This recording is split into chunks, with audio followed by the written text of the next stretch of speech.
All right, so welcome to the second week of our Family Survival Strategies for COVID-19 discussions from Family Success.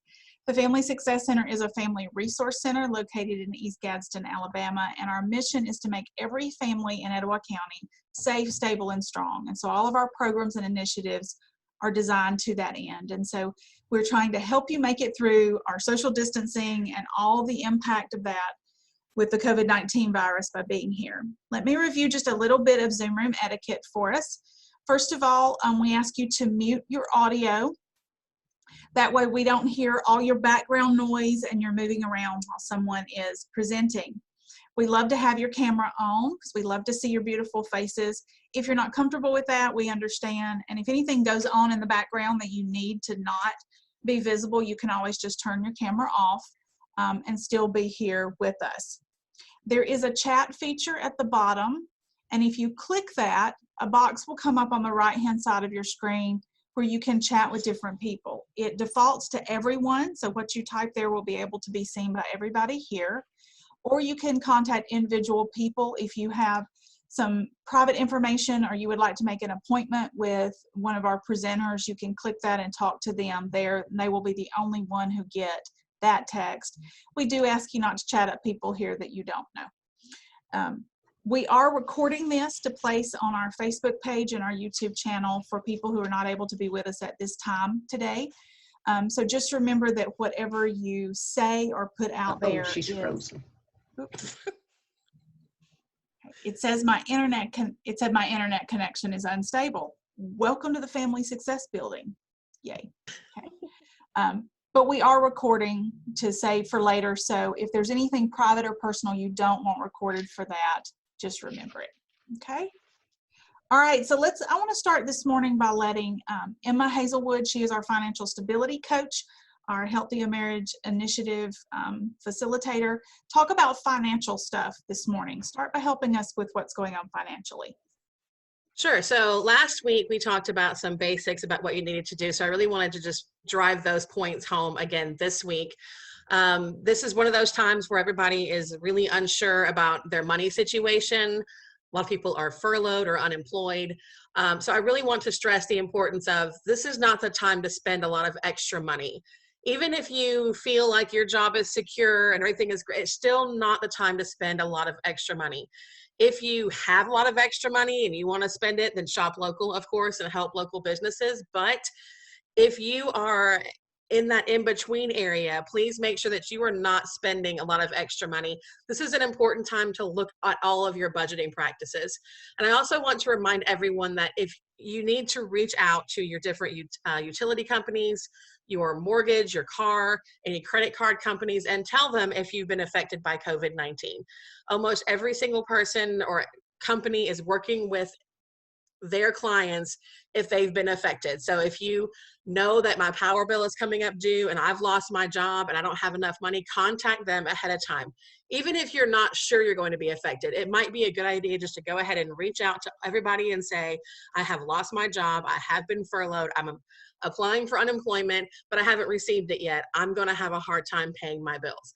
Do not wait until your bills are all past due to make that phone call. Be proactive, call them ahead of time, give them a heads up, and then ask those questions. What's going to happen when this is done? Do I need to pay it all back at one time?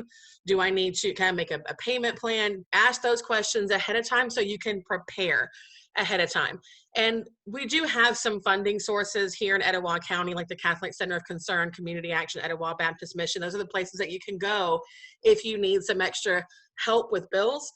But bear in mind, they're not going to have that money right now. And if they do, everybody's looking for it. So do not count on them to be your funding source. Be proactive and contact everybody and let them know. And if you have anything to donate food-wise to those organizations, please feel free to do so. But a lot of people need assistance. So here's my big tip of the day. Please pay, when the bills come, your house payment first. Do not say, oh, well, this credit card's coming up due, I must pay that. Don't do that. Do not pay your credit card company first, your furniture bill first. Pay your house payment first. It does you no good to have lots of furniture if you have no house to put them in. And even though there are a lot of places that you cannot be evicted right now, There are a lot of rules in place to protect you. Please, if you have the money, pay your house payment first, then pay your utilities and or car payment. Pay things in order of importance. And the last thing that you should be paying is your credit card bill. Now, that doesn't mean that don't pay your credit card bill. You're going to have to pay it eventually. But always do house, utilities, transportation, insurance, do them in order of importance. Needs versus want. I need a place to live. I need to have power. I need to have a car to get to my job. I need health insurance, but I don't need this credit card. Will it hurt your credit if you don't pay it? Yes, but it's better to not pay that than to be homeless. So those are my big tips of the day. Also, please use that as a time to talk to your children about money. If you're having to redo your budget, talk to your kids about it. Teach them the difference between credit cards and debit cards and needs versus wants, and explain how you must pay your house payment first and why. This gives them a chance to start giving those tools that they're going to need later on in life. And we're the ones who are responsible for teaching them. Those are my tips of the day. Please call and let everybody know that you are hurt by this COVID-19 and pay your essentials first. Thank you. Thank you for that, Emma. You're welcome. We also know that what is happening to us is causing a lot of anxiety. We don't know when it will resolve. We don't know how bad it will get before it does. Our lives are very, very different than they have been previously. We're thrown out of our usual routines. That causes us to have emotions and stress. And so Africa Bell is our family counselor in Family Success. And I'm going to let her talk a little bit about how we deal with stress and anxiety. Africa, what are your tips for us today? Okay, well, good morning. My 2 tips are to take a time out. Because, the biggest thing is the stress is going to be there, the anxiety is going to be there. But the thing that you have to do is say, okay, I know me, I know my body, I know my emotions. I have to take the time out and trying to find something productive to do. Practice your yoga, listening to music, meditate, get a massage, or learning some type of relaxation technique to help you to clear your mind, because that's the biggest thing.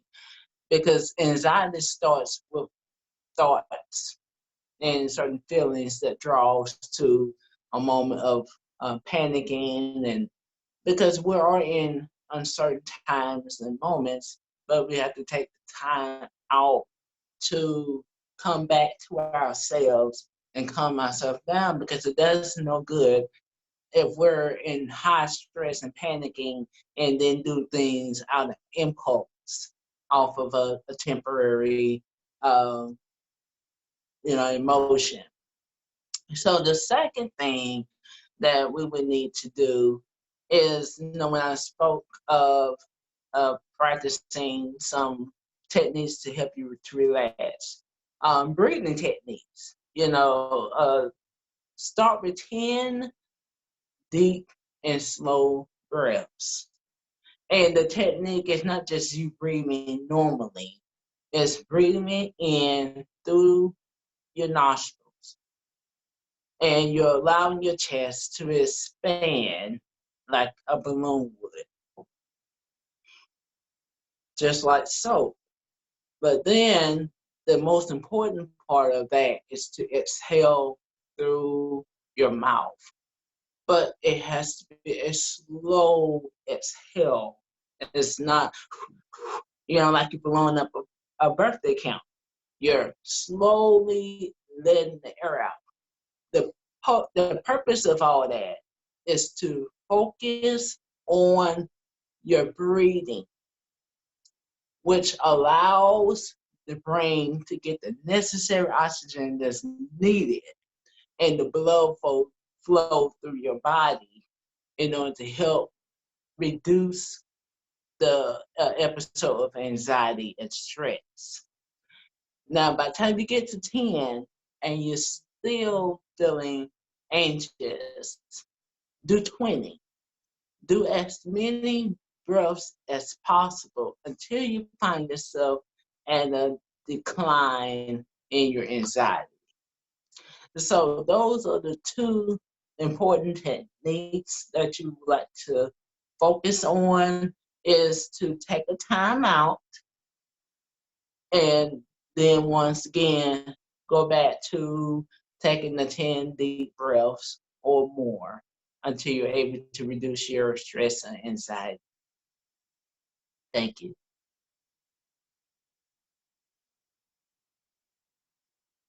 Thank you for that. I think that deep breathing technique is incredibly important. Let me ask a question about that. Are you wanting them to inhale fully in their lungs or in their abdomen or both, or is the speed with which they exhale more important than that? Well, it's mainly for the lungs. Okay. But the slow exhale, because the thing of the fact is, when your anxiety is high, you don't want to be breathing to a point where you're hyperventilating. That's one thing you want to be able to prevent.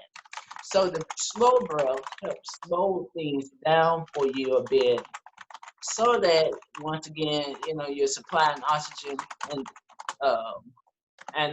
blood flow, adequate blood flow to the brain and to the rest parts of your body to help you to calm down, slow down the heart rate. Because what happens when someone, is in a moment of panic, your heart rates and, you're starting to experience some sweats, and your thoughts become kind of scattered and you can't focus.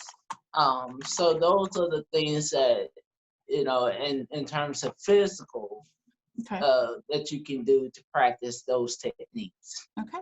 All right. Thank you. I'll let our participants know if you have questions or things you'd like to know more about, you can always throw those into the chat box over there. We'll have a question and answer time at the end. Sometimes when we are facing stress and anxiety, we cope with that in inappropriate ways. And one of those ways can be, I may be freezing again.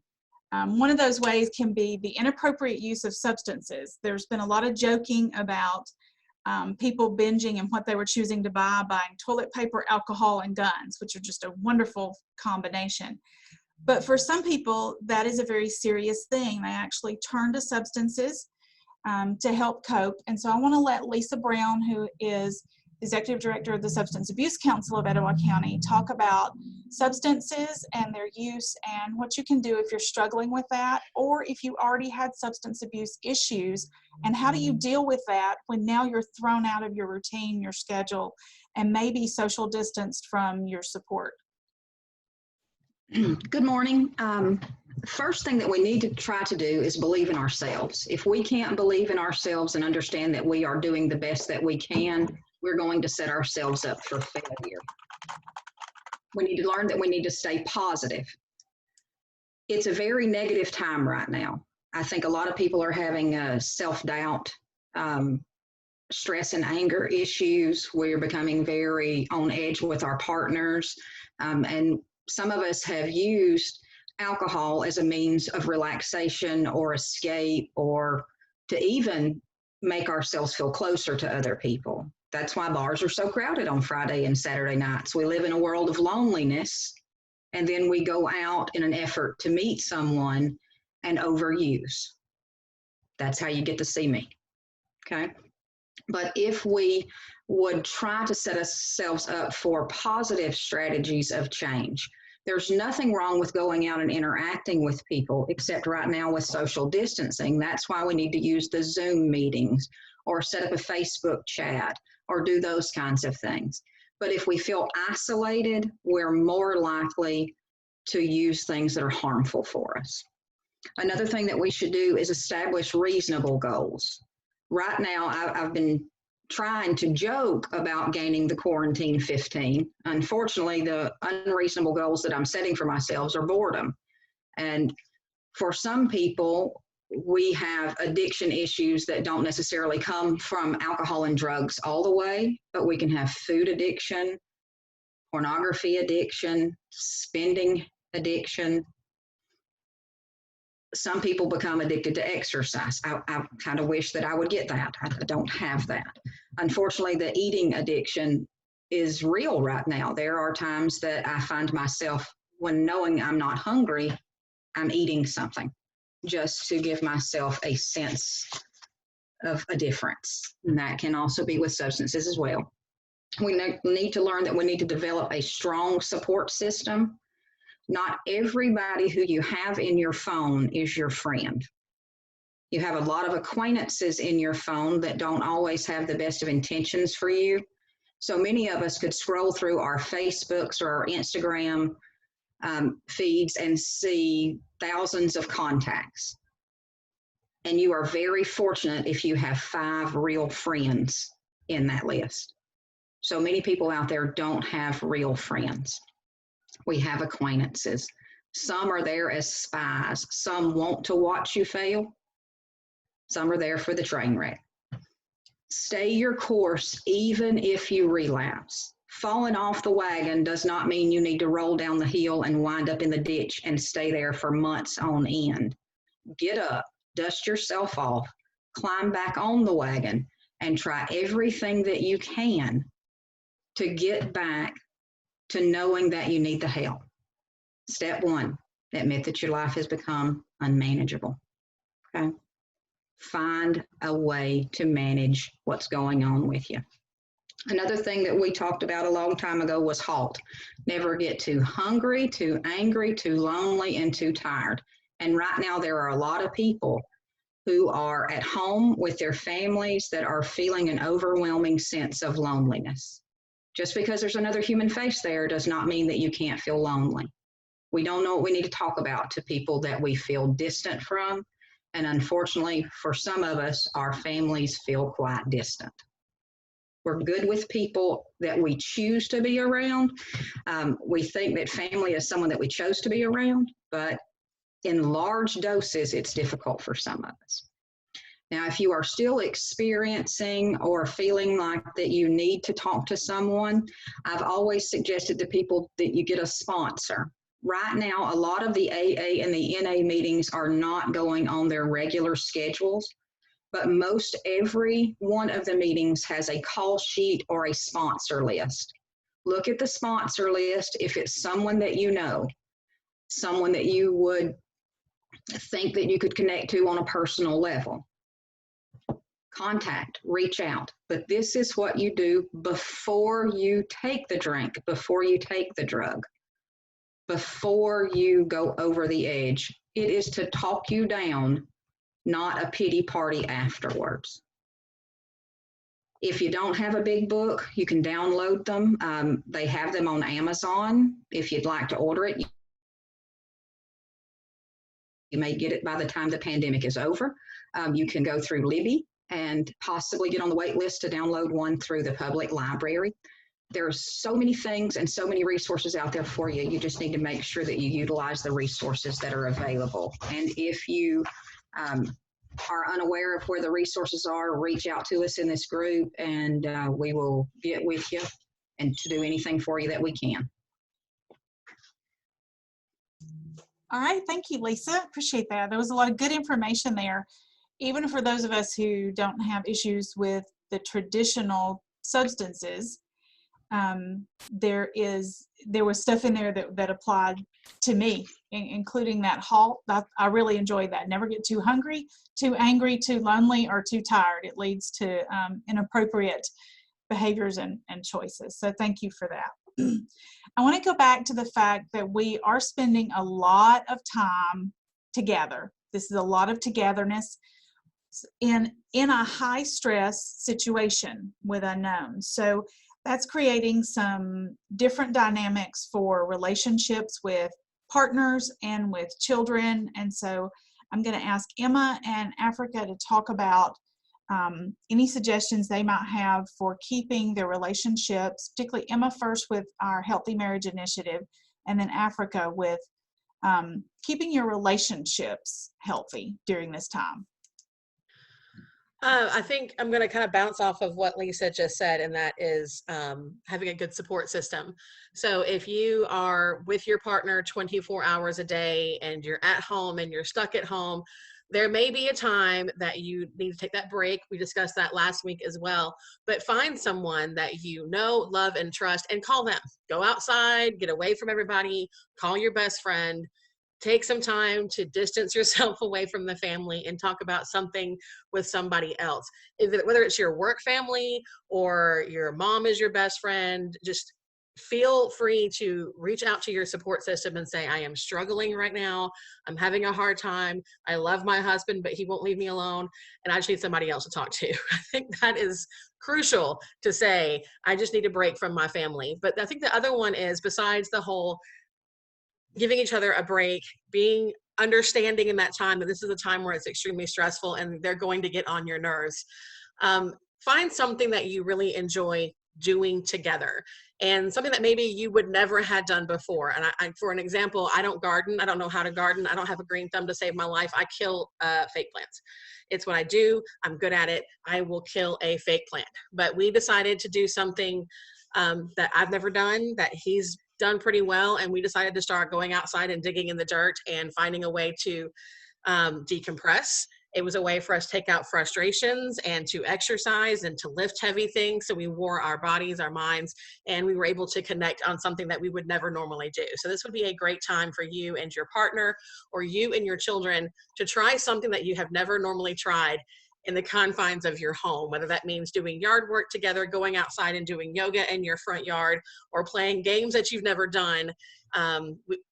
We're now decorating our house in ways we would never normally do, because we're just trying to find things that bring joy to us, that may bring joy to our neighbors, but to find a way for us to connect without having that constant need to talk all the time. If there's silence, let there be silence, and find something else to fill that silence. So that's my big tip. I think finding new things to do together, calling your best friend, and giving yourself some space of saying, it's okay, I'm tired of looking at him or her. Africa? Okay. Well, I definitely agree with what Emma said about space, finding the support system, and exploring different ideals and what you can do with your family. Coming from my situation of being a single mom, you know, getting together with my two daughters and doing something different, something fun. When we're watching a movie together, we're just discussing the movie or playing a game of Uno, you know. I love Uno. I do too. I'm very competitive and just, but just to, to add the cohesion to the whole process, because of the fact that we are at home, we might as well make good use of the time, you know. And in your house. Right, in your house, and just and just be together. But there are sometimes you do have to have your space and talk. Like for me, like I said, being a single mom, I got to talk to other adults. Mm-hmm. So I, may reach out to some of my friends and we talk and we laugh, and it's okay to laugh. And I think in this situation, a lot of people have forgotten to laugh, because laughter is a good medicine for the soul. And you have to have a good sense of humor. It doesn't always have to be a somber moment, when you get together with your family and then, as couples, I would suggest to do a date night in your house. It might be out in the patio, set the mood. Candles, soft music, and if that's not what y'all into, we'll find something that you're into, but doing something that's going to, light that fire back into your relationship and to really to explore who you are. And as I mentioned last week about the love languages too, y'all can definitely feed off that love language, and have the base of, what made you a couple in the beginning, So those are the things that, and I reiterate with what Emma said, and just to laugh, to have fun, and and just to enjoy each other as much as possible. It doesn't always have to be negative. You know, if you go in with the negative mind frame, oh, I got to spend time with so and so, oh, I got to put up with the kids, then that's what it's going to be. It's going to be exactly what you put it out to be, you know. Can I just say this before I don't mean to interrupt? If you're going to be having a date night, please don't get on Netflix and watch Contagion. I wouldn't. I wouldn't suggest. No, not you. No, not you. I'm just seeing it. A lot of people are talking about they're watching these movies that are very plague or outbreak, and spend that time not feeding into the fear. Spend that time getting to know your family and spending time with them instead. Get off that social media, like we keep saying. Get off social media. Don't feed into that fears.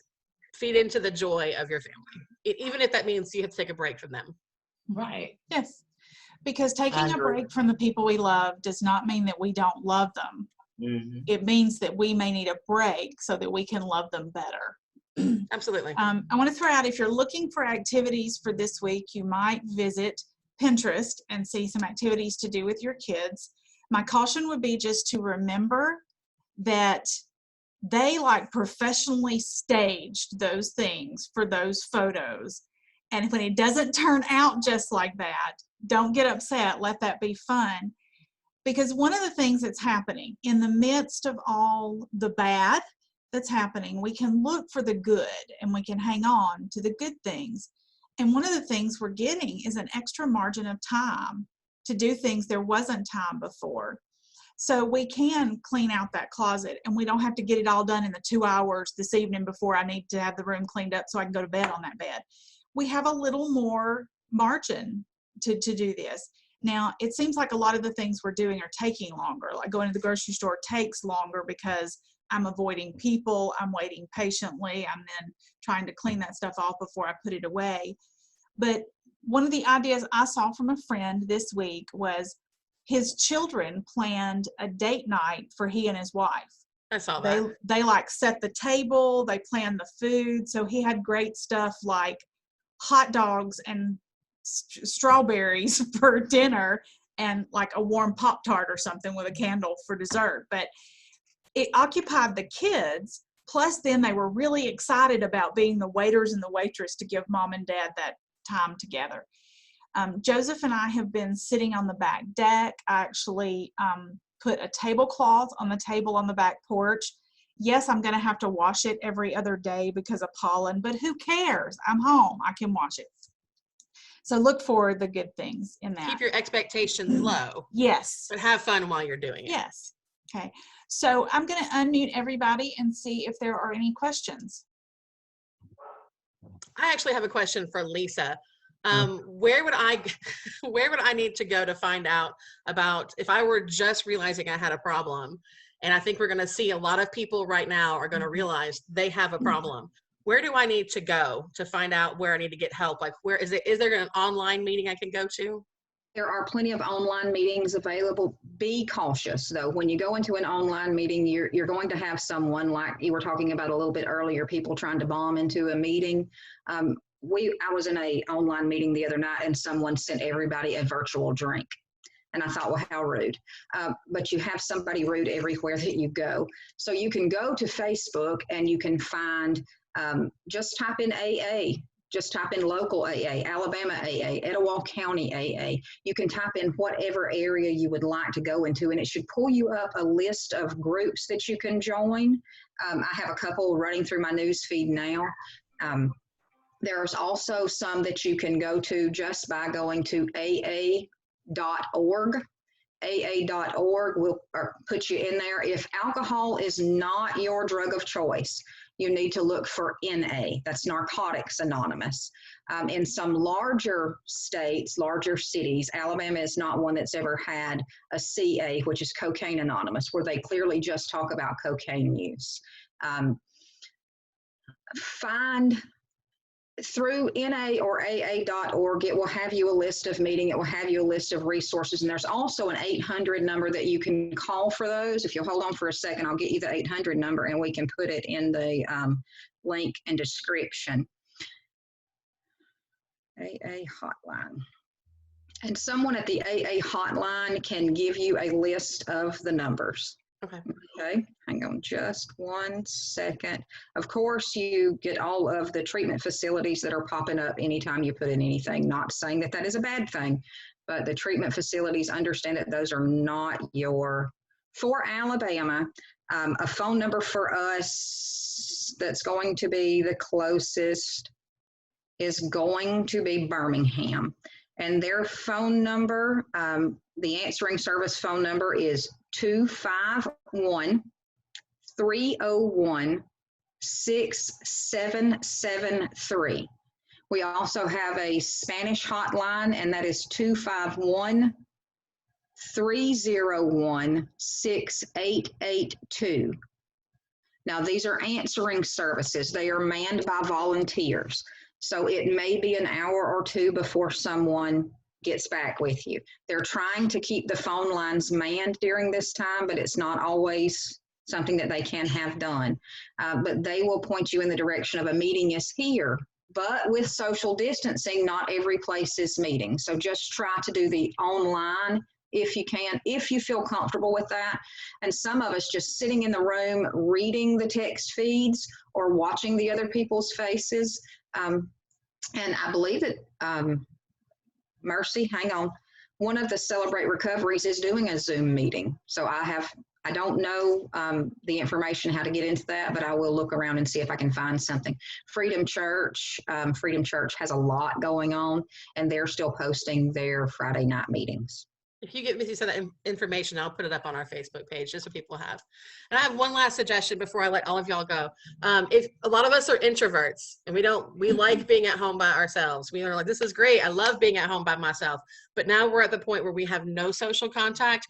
Feel free to look around and find things like an online book club or something that you maybe not normally would want to do just to have someone to talk to. I know plenty of people are loving being at home, but it's been 3 weeks and they're like, I just want to talk to people and I don't care which people they are. So find things in your area that have Zoom meetings so you can do face-to-face conversations. So you're not just at home by yourself doing nothing, and check on those friends who are at home by themselves doing nothing. That's it. I'm done. Africa, do you have a last word? Just to reiterate the importance of recognizing, your emotions and acknowledging your emotions. And when you feel yourself getting anxious or stressed out, just remember, from what I understand, an emotion only lasts for 90 seconds. But our decisions based off those 90 seconds can be, lasting, everlasting. So one of the things we need to do, support. Find someone who you can speak with, even on a professional level, contacting here at the center, to talk about some of those things that triggers these emotions, and not just being isolated from COVID-19. Some people have already pre-existing, dealings with anxiety and stress, and clinically need to be addressed. So reaching out to your therapist if you already have one. Most clinics or private practice or centers are going to telehealth, and a lot of the insurances are, giving the thumbs up to private practice people to go ahead and work on that so that the continuity of care can continue. So, of course, if you need us, you can always contact the center. I'm here mainly Mondays and Tuesdays, but of course my schedule may adjust, but you can always leave me a message and I'll return your call. Hey, Lisa, a last word? Well, I always talk. So just try to relax. Try not to get too stressed. Again, halt, hungry, angry, lonely, and tired. And no matter how much sleep you're getting, your body can be emotionally tired, even if you're not physically tired. And we can all feel drained. If you have nothing to give, you can't help anybody else. Take care of yourself first. That's what you have to do. Good advice. Take care of That's it. yourself so that you can take care of others. So thank y'all all so much. I appreciate those who attended, and for those who presented. This is being recorded and will be posted on our Facebook page as soon as it has processed at the very end. We will continue doing this again next week. Next week, we will be featuring our professional educators from the programs here at Family Success. So tips and activities for elementary, middle school, and high school children, both things that can keep them involved and active, as well as how we deal with their stress, their emotions, and helping them make it through this time. So Dina Thacker and Teresa Owens will be joining our conversation next week. Remember, we do still have appointments available. We're trying to be creative with the use of technology to keep meeting your needs, because Family Success wants to see every family in Etowah County be safe, stable, and strong. Thank you for joining us. Call us if you need us, 256-547-6888, or you can email fsc@etowahcounty@gmail.com. Thanks, and y'all have a great day. Bye.